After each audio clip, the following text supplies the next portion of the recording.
Eu costumo dividir, né, os escravos dos charqueadores em 4 grupos, né?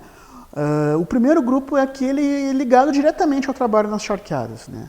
São os carneadores, os salgadores, os tripeiros, uma série de escravos, né, que são distribuídos em diferentes grupos profissionais, né, entre aspas, aí, né, que compunham de 60% a 70% do plantel do charqueador.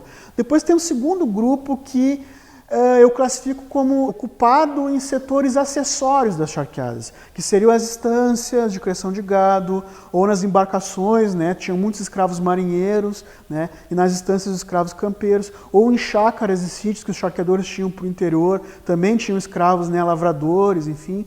Um terceiro grupo seriam dos escravos com ofícios especializados. Então são os carpinteiros, os pedreiros, os sapateiros, as costureiras, né, uma série de outros, né, que estão ligados a atividades que eram muito importantes para os charqueadores e para a própria economia de Pelotas, porque muitos deles eram alugados, né, prestavam serviço na cidade, enfim.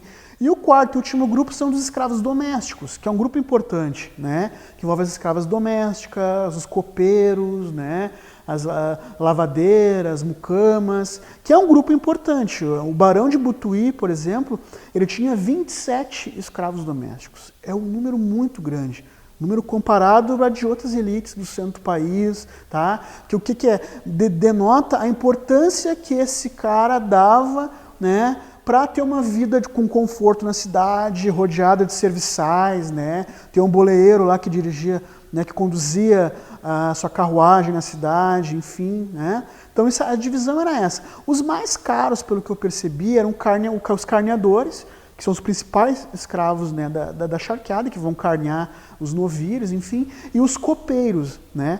Ou seja, isso mostra como eles também investiam nessa vida, como eu falei já, né, mais urbana, mais doméstica, né, buscando um certo luxo, um certo conforto, né? A grande questão é que para a década de 1870 o preço dos homens continua alto, enquanto o preço das mulheres, depois da Lei do Ventre Livre de 1871, cai, né? E por que cai? A gente sabe que a Lei do Ventre Livre ela vai libertar o ventre das escravas, então ela já não vai mais dar, né, gestar, né, dar origem a crianças dentro do cativeiro.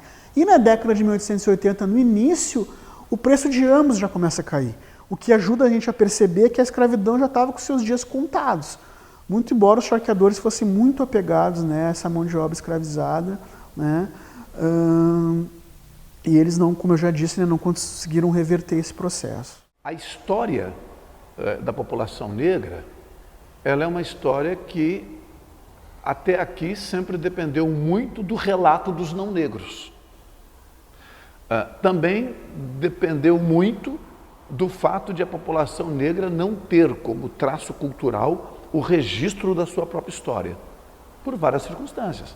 Primeiro, porque tem dificuldade de descobrir sua origem, de onde veio, a que ambiente pertenceu no passado, tá? E muitas vezes, acredito, tem dificuldade de lidar com as suas coisas.